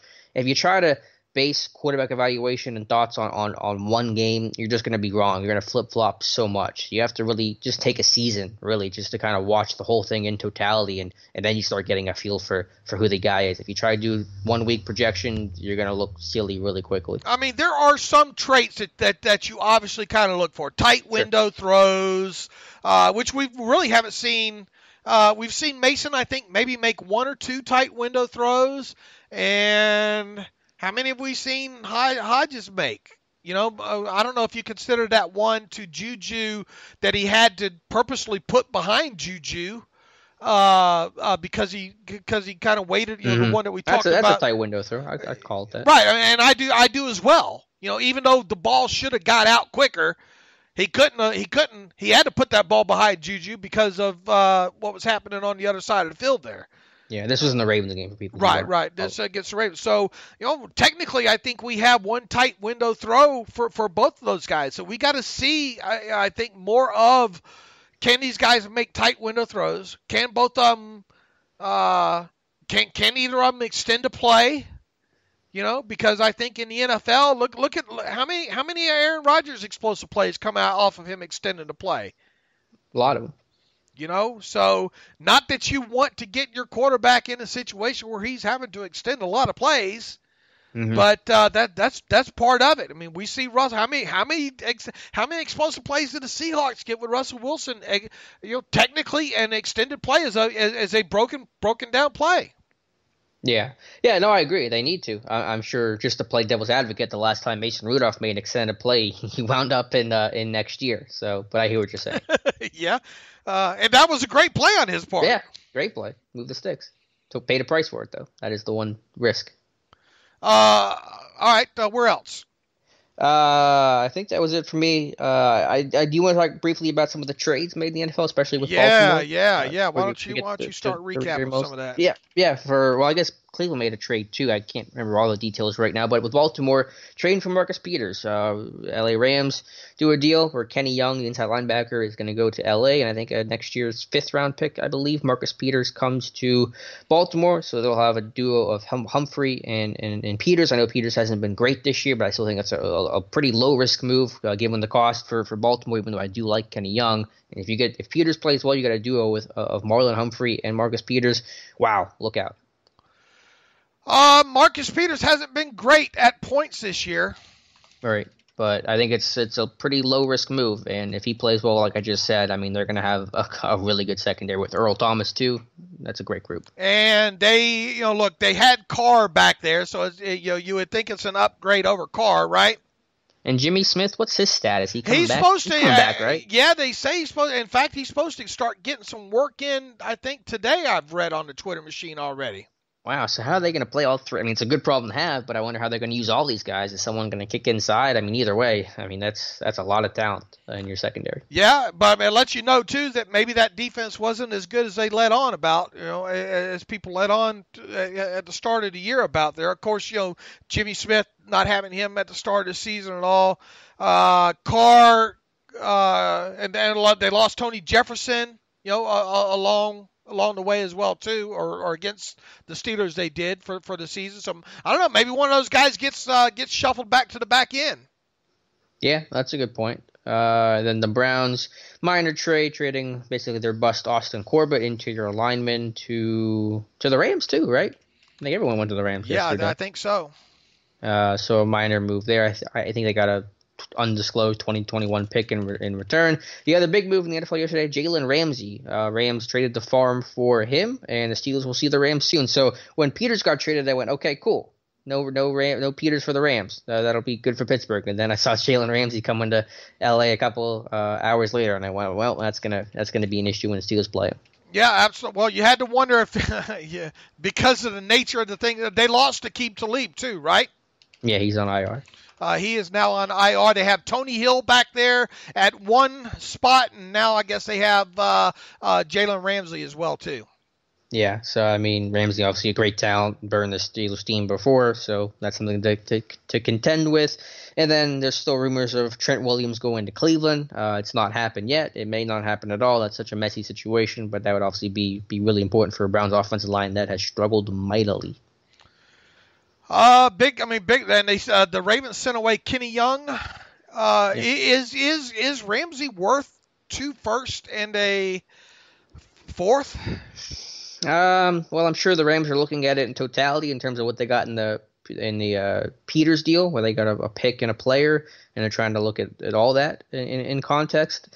I've always felt that teams have overvalued draft picks because I know it's a heavy price, and it is. But I mean, if you kept those picks, who are you trying to draft? You're probably just trying to draft the next Jalen Ramsey and hope you get lucky. And with the lack of success, it's such a coin flip for any draft pick in today's era. I really am tempted to say yes, because get the known player, the known commodity, rather than a draft pick where you hope it becomes that player, and it likely will not become that good of a player. Right. Merely getting you still have to make the correct choices with your first-round draft picks. Right. And if we assume like 50% success rate with your draft picks, which it doesn't even assume being as good as Jalen Ramsey, I mean, your odds are, 50% basically. Right. Okay, where to? Reader emails. Ryan Fitzpatrick will start at Buffalo on Sunday for the Dolphins, Is he? By the way. Oh, my God, Miami. They just said Rosen was going to be the guy for the rest of the year, I think, before this week, and then they bench Rosen. So good job, Miami. Shall we get to some emails here? Just curious from Chris Lookhart. Hey, guys, glad to see my questions from a few weeks ago about Hargrave being traded still coming up. Hopefully he does it because we are in first place sometime this year. But I was curious if Yins have ever thought about making a phone app that allows for real-time news and a central place to stream the podcast. There are some horrible apps out there would instantly become a big hit. And is there any scenario you could see the Steelers ending up with a first-round draft pick? Thanks, guys. Alex and I just talking a little bit before we got on the show today about things that are probably going to happen with the site and maybe some things moving forward after this year. We don't want to do anything in season right now because A, we don't have time, and B, it's always dangerous to do. So yeah, we'll look at maybe an app that'll give a central place maybe for the podcast and for alerts to happen at as well too. So definitely something we'll look at. As far as the Steelers being able to get a first round pick at this point, I don't see it, Alex. Yeah, I don't see it either. And with the Hargrave talk, I mean, it's on the back burner right now because obviously Tuitt's injury and this team still being theoretically in the AFC North race. So until I think you take it till the 11th hour and you have some time to make a decision on that, and I'm not interested in trying to deal Hargrave right now. No, I'm not either, especially with with the loss of Tuitt, and you still technically being in this thing right now. Mm-hmm. So Jim Bendis writes in, Chris, thanks for the email, by the way.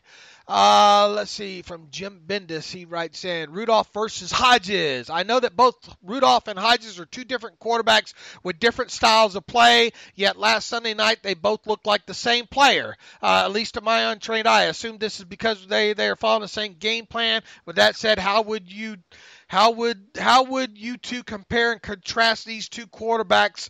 Not which is better, rather how much they are alike and different from each other. It's impossible to answer that right now, I think. We have seen, I guess you could say that Hodges is a little bit more willing to push the ball downfield in situations, but we saw Rudolph start to kind of in that game against Baltimore. There's just Jim, there's just not enough on these guys yet right now, and they are being, like it or not, they are being protected quite a bit by the coaching staff. You don't see them doing a lot of checks or stuff at the line of scrimmage. I mean, they don't have a lot of freedom to really run other than the play call that's being ran there. I would be doing a disservice to try to compare and contrast these two guys right now. Yeah, I think the sample size is pretty small, even trying to think about watching him in camp. I mean, yeah, I think Hodges was the more fearless player, was able to take more chances, whereas Rudolph's a more selective guy. But in terms of the game plan and how the offense and Fiedner and company have asked these guys to approach it, it's been pretty similar. So I don't know if there's a huge difference in terms of the way it's translated into the game. It's funny, Tom. Hodges was on the Pat McAfee podcast yesterday and said that Tomlin told Hodges before the game to let your nuts hang, and that made me laugh. And I don't know if we saw that in the game, but that's Hodges has a bit more of that let it go mentality than Rudolph does. Dry roasted nuts or cashews or door number 3. Jesse Glenn writes in, "Hi guys, this is Jesse from Jersey. I wanted to give props to Alex on a couple things that he mentioned on last Friday's show. He mentioned Jesse. He mentioned that the Chargers were a poor tackling team. That was pretty evident throughout the game, especially on the Connor TD catch. Also, he mentioned that the Steelers maybe wasn't it me that mentioned they were a poor tackling team? I think I did. We'll check the tape. I don't know about that. All right, check the tape. I think they're getting the two of us confused here. Let's see. That was pretty evident throughout the game, especially on the Connor TD. Also, he mentioned that the Steelers may be able to get a tip ball because of the Rivers throwing motion. That was you, I think, on most definitely on that. That happened as well too. And look, I mean, Tyson Alulu, great job to get his hand up. And little things like that matter, man. If you can't get to the quarterback, at least get in the line of vision and get that hand up, because you never know what can happen. Jesse goes on to write, "This is why I prefer you guys over Steelers podcast. You two seem to be more observant and have better knowledge of the game." Look, we spend a lot of time, Jesse. We cannot wait till that all 22 comes out, and the moment it does, we really stay buried in that, and then we have to flip the script real quick and get into the next week's opponent and things like that. So hopefully that does show with the time that Alex and I do put in on the tape there. Also, I think Minka has been a godsend. Do you think the improvement of the secondary has been because of him, the addition of Terrell Austin, or a combination of both? Thanks for your time keeping up the good work. I think it's a combination of yes. Right, it's everything. I mean, obviously getting Fitzpatrick's huge, and his personal talent. You can probably call things differently. He can just be more aggressive and be a playmaker. I mean, Austin helps, but it's also the improvement of Terrell Edmonds. There has been improvement there. Mike Hilton being healthy, Cam Sutton's improvement, signing Steven Nelson, obviously. So it's not just one thing. The pass rush being able to get home and get pressure, help your secondary out for obvious reasons as well. So you can't point it to one singular fact. It's all the factors combining. That's what happens when you talk about a unit, not just one guy. Let's see, where else should we go here? Michael Wu writes in, "Hi, Dave and Alex. Thanks for all the work you guys do try to educate us about football and the Steelers. When I play Madden, I find myself wishing they'd show successful run rates instead of just yards per carry." Couple of quick thoughts. Here's something for you to think about, Michael Wu. Why is it that when return men return balls out of the end zone, they are credited for yards in the end zone, yet we can't get them to calculate passing yards into the end zone? Yeah, I've always thought it was weird that they give you yards out of the end zone. I don't think they should do that. I think it should be just actual yardage gained. No, I'm going to go against it there. I think if it's a 109-yard touchdown return, it should be a 109-yard touchdown return. Yeah, that's a fair point. I don't know. It's just weird whenever you see, how many yards are you returning it? You're returning it 109 yards, not 100 yards. That's like when I pass, and I have mentioned this too, Alex. If a quarterback throws a touchdown pass from the 50, if it's 1st and 10 from the 15, and he throws the ball into the end zone and completes it in the end zone for a touchdown, the passing distant yards on that is only 15 yards. What if he throws it towards the back line of the end zone? Let's say like the Juju touchdown catch against the Raiders last year. That's 9 yards into the end zone there. So that should technically be a deep pass. If it happens from the 15, that should be a 24-yard receiver ought to get 24 receiving yards for that, and the quarterback should get 24 yards passing for that. All right. Well, if they do that, they need to put yard lines in the end zone because I have no issue with that. But they've been counting 109. They've been counting yardage out of the end. How come they can do it for? I know this is. I'm having first world problems here, but it's all that stuff's always perturbed me. You can calculate it on a kick return, but you can't calculate it anywhere else. Yeah, it's weird for a kick return though. A guy takes it out. It's a 35-yard kick return. And he gets to the 25. It just looks funny to me. Okay, what else do we have? Let's see. He goes on to say he finds himself wishing they had successful run rates instead of yards per carry. A quick couple thoughts. Even if the Ravens keep winning, I think there is still hope for the season. With the way the conference is shaping up, 8 or 9 wins might get the second wild card spot. Just history tells you that that's not going to happen, and the Steelers. Yeah, let's not let it get to that, Michael Wu. Number 2, regardless of how the season plays out, the defense finally seems to be where we thought it could be. They should only improve as Minka and Bush get more comfortable in the defense, assuming Ben can return next year fully healthy. They should be right there competing for a Super Bowl. Let's worry about next year. Next year would be my answer to that. Let's see what this defense can do this year. And so far, we've seen the defense trend in the right direction. I think their adjusted net yards per passing attempt numbers round 5.5 now. What's the magic number for that? It's I think it's like under 5.8 or 5.9. Okay. In today's modern passing world, if you can get it under 6 and keep it under 6, man, that's what you need. And it's lowering by the week. One would think that it's going to lower, or it better lower more against the Dolphins. So you technically, and we keep going back to Alex talking about the 25 turnovers being the kind of the magic number there, certainly are trending in the right direction, when it comes to that. So here's the thing.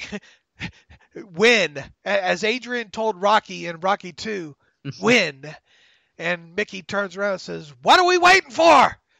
Take us." When's the last time you watched Rocky 2?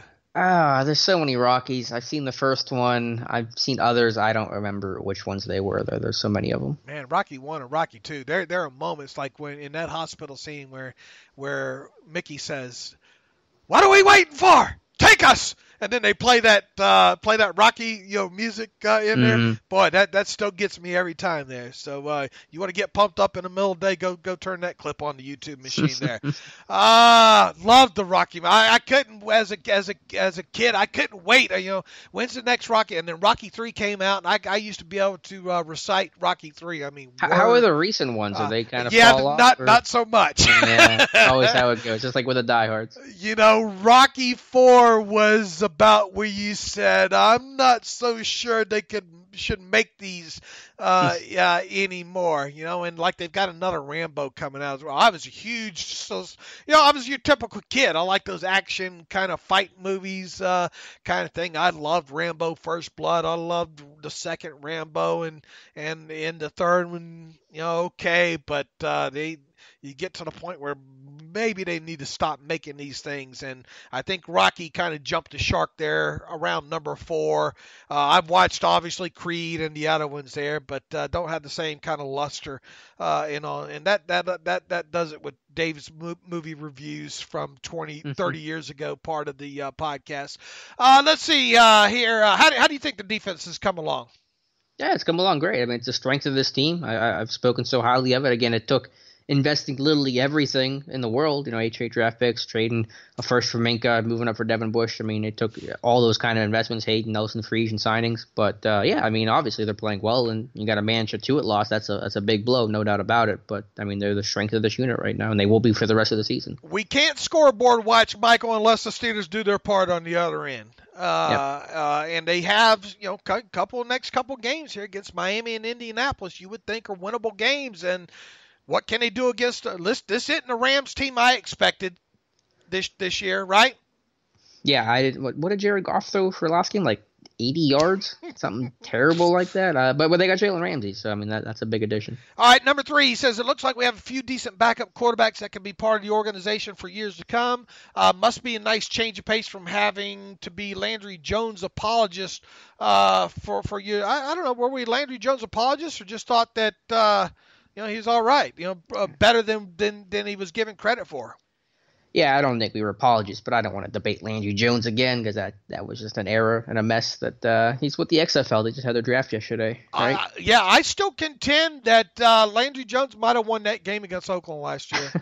And you will take that to the grave. I will take that to the grave there. Let's see, number 4, Deontay Johnson has been coming into his own these last couple weeks, which is really needed since James Washington seems to have disappeared. It's not so much that James Washington has disappeared as the fact he's not getting targeted.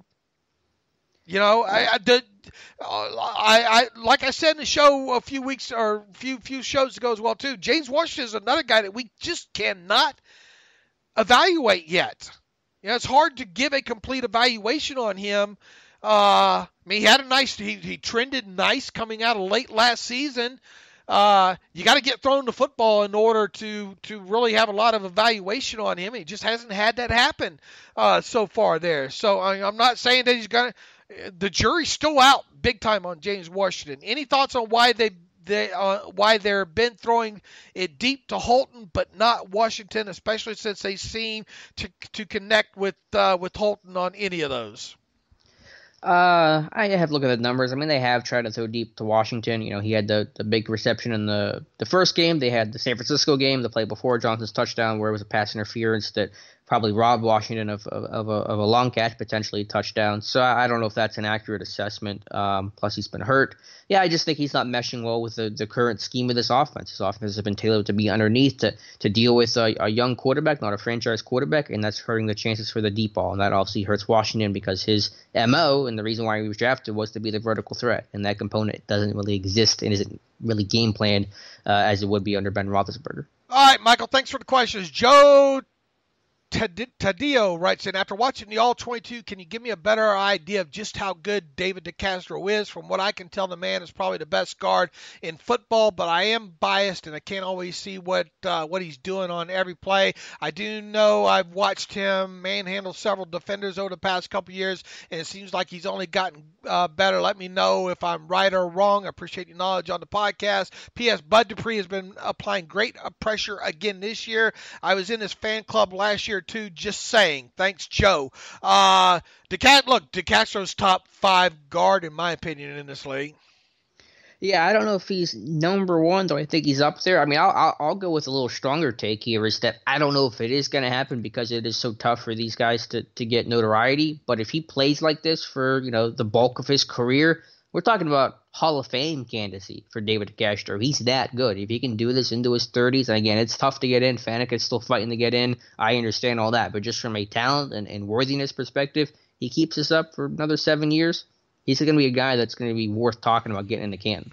If he maintains the level of play, yeah, but here's the damn thing, man. When it comes to why are guards crapped on so much, man? Yeah, it's a log jam. Receivers had a log jam too, so I mean it's been a lot of positions, and it's tough for linemen to get in because they're linemen. And unless you're like a tackle or a top, literally like a Jonathan Ogden type guy, it's just tough to get recognized. I mean, the fact that we're still waiting for Faneca to get in, the bad thing is there's just no stats on offensive linemen. Right. You have to go to the tape, and a lot of times these lazy sports writers just don't watch the. Here, you know what? Why is DeCastro receiving all pro votes at left guard? Yeah, that's silly. I do wonder. I'm not saying that you have to love him, but with places like PFF and more advanced numbers, that's something tangible for people to look at. I wonder if that will help linemen get in when a sports writer who doesn't really follow it super closely can just look and digest a PFF grade. I mean, they may reject the idea of PFF in the first place, but if that becomes more accepted in the beat writer circle, then that may help these linemen get some recognition. And PFF is always going to be one of those things. If it doesn't fit your narrative, you're going to disagree with them because it is so objective or subjective kind of situation there. I can't believe they graded so and so that high. Because that goes against the narrative that I have on that. So no, it's probably not going to. They're not going to. It's okay if the NFL puts one pass defense, tracks the numbers that the way they do there, but it's not okay for, in my lifetime, are we going to see a more universal standard? Our wide receivers are going to start getting dinged for interceptions. Yeah, right. Yeah, I've heard you talk about it. Yeah, I hear you and all that. I just know from my perspective, watching him as closely as I have, if he plays like this for the next 5 to 7 years, he's going to be worthy of being in the Hall of Fame. Will he get in? That's another discussion, but the talent will make it worthy to get in. I think these sports writers need to start these all pro and Pro Bowl voters need to start being asked to show their work. Well, I don't know. And exactly I know that's tough to do. Look, I'm biased here, but I think you and I would be better Pro Bowl voters than some of these, or not Pro Bowl, Hall of Fame voters than some of these guys. Yeah, I'm sure. It's just like that in baseball too. You got some people that have some dumb votes. I mean, I don't know what you mean by show your work, though. I don't know exactly. You better be putting it on the web and some clips or whatnot. Of some stuff here. Here's the thing too. Why not have these guys? Why not somehow have some sort of system where teams vote in? Like every 3 years or something, people have to be voted into a position of a Hall of Fame voter or something. Yeah, I'm sure there's ways to tweak it. I don't know what the right or wrong way is. I'm not even super clued into the whole process itself, but I understand what you're saying. I think it's something all sports have to do. I think it's even worse in baseball with the Hall of Fame voting process than it is in football, to be honest with you. Who would you rather have breaking down tape for you? Somebody that puts the comma in the right place or uses actual words in a sentence, or me? No, I get. Yeah, you want people that study the game and watch the game closely and have a love and respect and admiration for it. Absolutely, I totally get that. I wonder how you actually make that change happen, as opposed to just the theoretical idea that sounds nice, but it's probably harder to enact. By the way, I don't want the job, mind you. I'm just. You would take it. No. I would lobby for you to be in there. You're young enough. You know what's going on. I would get kicked out when I vote for Chidi Iwoma, and so they wouldn't like that. Yeah, you wouldn't do that. But you bet your ass you'd have Donnie Shell in there and Alan Faneca in there. You know it. Anyway, down the rabbit hole I went. Nicholas writes in, Nicholas Shank. That's a hell of a damn. What a cool. His name is Nicholas Francois Shank. That sounds like an action movie name right now. Nicholas, is that your real name? Nicholas Shank. That sounds like a prison movie. Yeah, right there. Hi, guys. Love the show. Given we cared enough to spend a third on Mason in that year, and what would be the hopes to find the heir apparent to Ben that wasn't just a depth move at the time? Does it frustrate you now, given the injuries this year, that we hadn't just gone all in on the heir apparent? Alex, I don't know what do you think he's getting at right there? I honestly don't have any idea. Mason was drafted to be the heir apparent, so I don't know what you're trying to say otherwise. But maybe he won't be that guy, but that was the intention. They had a first-round grade on him. They made the move to trade up and jump Cincinnati to take the guy. He's viewed as the heir to Ben's throne. Just a depth that wasn't here. Let me read this again. Given we cared enough to spend a third on Mason year, I don't know, he missing some sort of a word in there, that year, and what would be the hopes to find the heir apparent to Ben. And then in parentheses, that wasn't just a depth move at the time. Does it frustrate you now, given the injuries this year, that we hadn't just gone all in on the heir apparent? Mason wasn't a depth move. He was drafted to be the heir, so I think it's just misinterpreting what the Steelers feel about Mason Rudolph, if I'm reading that correctly. Yeah, I don't know what he's trying to get at, but we continue to hear them. I think they thought that that Mason could potentially be that guy. That was the expectation, at least the hope. All right, Alex and Dave, you can both come to consensus. Can you both come to a consensus on the 2018 quarterback draft class as it stands to Week 7, 2019? How would you rank them? And as the Steelers were all in last year, who would have liked to seen black and gold rankings here slowly on the order they were drafted? Mayfield, look, they didn't have a shot at Mayfield, right? So why are we even throwing Mayfield, Darnold, or Josh Allen in the picture? Thank God they did not have a chance to draft Josh Rosen 10th overall. Lamar at 32nd, and then Rudolph was the 76th overall player taken. I guess it comes down to, would they have taken Lamar or not? I don't know how he's trying to get us to both come to the consensus on a 2018 quarterback draft class. Look, you know who might end up being the best quarterback out of this draft class? Darnold. Yeah. I like Josh Allen. I like Lamar too. I haven't thought about ranking them too much. I'm not too interested in that. I'm just focused on Rudolph's play and his progression and how he can help this team. So you can rank it however you want. As you said, Dave, you didn't have a chance to get a lot of those guys, so it's a moot point. Anyway, you could battle over Lamar, and Lamar's obviously playing well right now and the better quarterback than Mason Rudolph, but I'm not losing a lot of sleep over it. I don't understand what he's trying to get us to do here. And look, the thing about Lamar, what's going to happen when he takes a pop, man?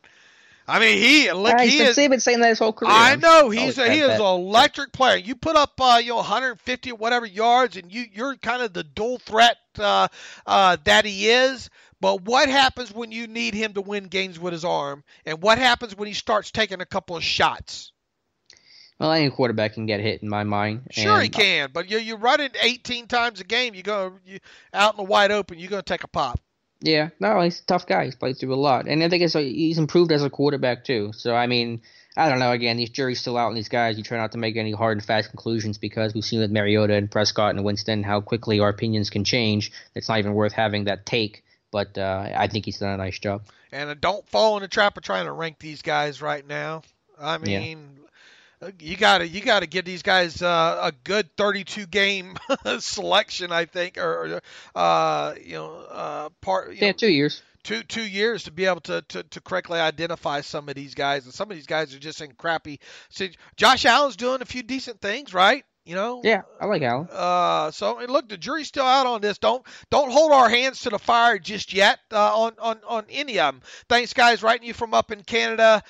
We make it down to one game every year. Good for you. Let's see. He went to Kansas City. Blew him out on the Sunday night return to Le'Veon. Says he went to Jacksonville 2017. Ben's worst career 5-pick game. Went to the Carolina game last year where they wrecked him and all like that. Good on you, Nick. Thanks for the email. Let's see. What else do we have here? Oh, Bryce is back again. Hey, guys, it's Bryce. The bye week is coming at a great time. Some thoughts, questions for you. And based on the season so far and needs I see on the team in the NFL draft was this Thursday night. My draft picks by position would be the following. Wide receiver, who else can return kicks? Tight end, edge, center, safety for more depth, corner for more depth, inside linebacker. Do you agree?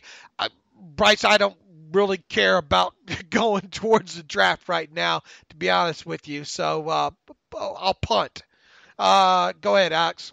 Yeah, I'll fair catch here with a short answer. Nose tackle, yeah, receiver potentially. I mean, it kind of takes a little wind out of your sail not having that first round pick. We'll see what happens for agency. What happens with the future of guys like Hargrave and Dupree and Finney and the like. So I think the list you gave was fine. I wouldn't disagree too heavily with some of the ideas of the positions. I'm not too worried about kick returns in terms of the top of the list at receiver.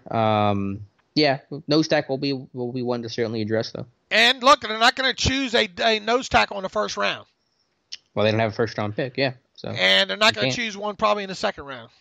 Yeah, I wonder if that's the one position you might attack in free agency. I've talked about Andrew Billings before. They liked him, or they had showed interest at least coming out of Baylor. I think he's really kind of turned the corner this year in Cincinnati. And while he's not the prolific pass rusher that Hargrave is, he's a good run stuffer that I think does have good hand use and finds the football and disengages from blocks. And I think Billings is kind of a middle-tier signing that would not be Hargrave but would fill in well enough. I think what you try to do is you try to find another third or fourth round guy and pray like hell that he gets anywhere close to Javon Hargrave. Ooh, that is a prayer. Right. Can you talk about what you've seen out of Terrell Edmunds so far? How's his play been, in your opinion, the good and the bad? Better. Still looks like he's lost at times in the defense.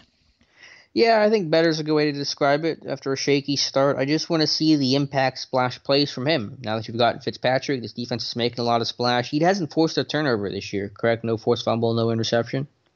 I know no interception, yeah. Right. So, I mean, he's got one turnover created in his first 2 years, and he's been playing a lot of snaps. So, I mean, that you want to see the splash from him. But I think you've seen some small but steady improvement, and I think his tackling has gotten better, and he's been more comfortable and been able to be more explosive. It still hasn't quite translated from camp. So he had a really strong camp. Cam Sutton had a good camp too, and Sutton's carried that over. Edmunds hasn't quite carried that momentum from training camp over to the regular season. It's been good enough, but once again, we're talking about a player that this second half of this season, we're going to learn a lot more about Terrell Edmunds if he stays healthy. I think by the end of this season, we're going to be able to have a nice full evaluation on what his ceiling is and isn't. And if he can be a playmaker, because if he doesn't create a turnover, then you got really low numbers your first 2 years. The historical success for those guys probably is fairly low, and you just want guys that can create splash. That's the name of the game in today's defense. Get guys who can create big plays. I want to see that from Terrell Edmunds. Since acquiring Minka, what changes, if any, have you seen from Keith Butler in terms of scheme and play calling? You chart this stuff. I would say almost none. I think it's more effective, obviously. You have more confidence, Minka's a better player. He's instinctual. He gets downhill quicker. He closes on the football really well. I don't think there's been any major coverage changes, though, scheme changes. I think it's been pretty similar. If it was Sean Davis back there, if it was Cam Kelly, just a more effective unit. All right, terrible officiating from Bob Turner, our buddy Bob. Hope things are good in Vegas. I watched most of the Packers game last night. I don't follow either of those teams, but the Lions got hosed by the Zebras. Boy, did they. It was blatant. We have seen that occur several times to the Steelers in the last couple of seasons. It happens all over the league every weekend. You are correct, Bob. It's not just Steelers bias here. So many people will have you try to believe. With so many states moving to legalize sports betting, the NFL better get this under control. They can start by getting rid of Riveron, not a favorite in Pittsburgh. Tuitt was having his best season. It's a shame he went down. It was a big salary hit and has missed time every year but one. He also was hurt last year at Notre Dame, causing him to fall to the second round. He'll be 27 next season. Probably can't move him coming off of pectoral surgery, but players who get hurt every year are just not dependable. Hayden has been injury prone his whole career and I wouldn't have given him that contract extension. He has been nicked up this season already. The AFC North is not good, and we'll see how the Steelers can go with the injuries mounting. However, I would like to see them get to at least 17th or 19th pick so they didn't trade a top 15 pick. Next April's draft will not be much fun for Steelers fans. You're not going to be able to move on from Tuitt, like it or not. And as we said, he was having a great season until he got injured there. But 2020 does become a very important season for Tuitt, I think. For sure. You really do need him to stay healthy and stay on the field and earn that high cap hit that he's going to have next year. It is a little bit concerning. He's been nicked up, dating all the way back to his college days there. But when he is on the field, he's been productive. But you can't cut him. I don't think you can cut him after this season there. I think you got to stick with him one more season there moving forward. And yeah, look, I mean, the officiating, the Lions got hosed big time. Mm-hmm. Yeah, it's a big problem. I think everyone should and will be fired after the season, if anything, for Goodell to try to save face it a little bit and get a small bit of positive press and making the obvious move.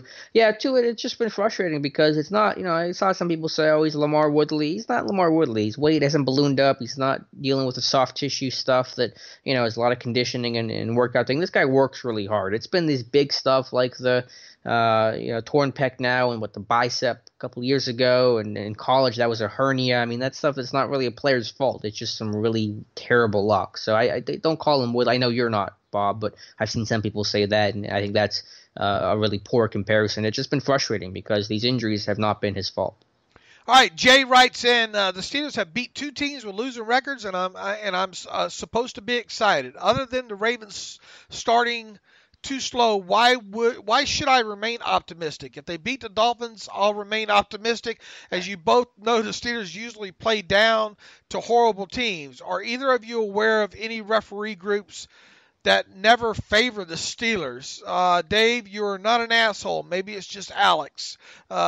Thanks for all Steeler Depot does. Thanks, Jay. I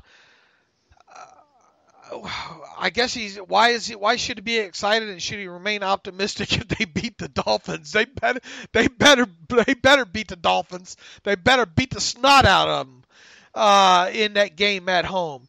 Why should he remain optimistic? Really, we're in sit and wait mode, I'd call it. Yeah, they should, and I don't think until the Rams game rolls around. And as Alex and I said, I think on the last show, they better beat that win against the Chargers means absolutely nothing if you turn around and drop one of these next two games to the Dolphins and Colts. Am I correct? Yeah, 100%. To answer the question, here's how I would look at it. Point taken. You beat the Bengals, you beat the Chargers. Why are you optimistic? But if you want to play that game about looking at the record about the teams you beat, well, look at the record of the teams you lost to. And I think they're combined like 20-3 or whatever the numbers are. So if you want to play that game, you got to look at the opposite as well, the teams you lost to and how good they've been. San Francisco and New England and Baltimore has played well and the like. I just lost my other point I was going to make, which I can't remember. But also that Baltimore is playing a tough part of the schedule now. Baltimore had a pretty easy schedule to start with Miami, Arizona back-to-back weeks, where Pittsburgh had, they started out with New England, Seattle, San Francisco. So like I said on last show, on Monday's show, is that, Pittsburgh, you got the bye. Let's say, everything's fine there. You beat Miami coming out of the bye, and Baltimore loses to New England and Seattle, or Seattle and New England is the order of the opponent, then you're right back in this race. So I think the fact that Steelers have had a tougher schedule, Baltimore is getting into the meat of their schedule, and plus, just not saying it has to be the excuse, but you played some good teams, you've lost to some good teams. Those are the reasons why I remain optimistic. Yeah, and we're going to learn a lot about this Ravens team over the next 4 weeks. 5 weeks. Even the next two, Seattle and New England. If they lose both, then that's going to tell you a lot. So it's like I said a little while ago, it's hard to scoreboard watch if your team isn't winning. So win the next two games. Let's see what the Ravens do, and when we enter that game against the Rams, hopefully we're talking about, hey, whoa, wait a minute here, That game could be a turning point in the season against the Rams. Really could be. Yeah, I think so. But they are in must-win mode up until that game. Yeah, they gotta beat Miami, obviously, and really they got to beat the Rams probably too. William Adams talks about let's see, he'd want to alert us to them getting Marcus Peters. We already covered that. This one from Matt Baker. Did you see where Fred Johnson was claimed by the Bengals? I can't remember, but I think it was Alex that was so correct. Why you guys like giving Alex credit, right? I like it too. I can't remember, but I think it was Alex that was correct on that happening. If he was, let go. Going to be my first game in the Berg versus the Dolphins. Look, it ain't hard to tell us two apart. I'm the better looking one. Let's see. Pod Q punting from Matt. It seemed like punting had been a weak spot for this team over the last few years, but Jordan Berry has stepped it up this season. What's behind that? What's behind it is you are results biased, Matt. Instead of looking at where people are punting, Jordan Berry has not been as bad as people want to make him out in the last several seasons. You have to look at where the team is punting from and certain aspects like that. I tried to break that down in a few posts, but people weren't having it because it did not fit the narrative.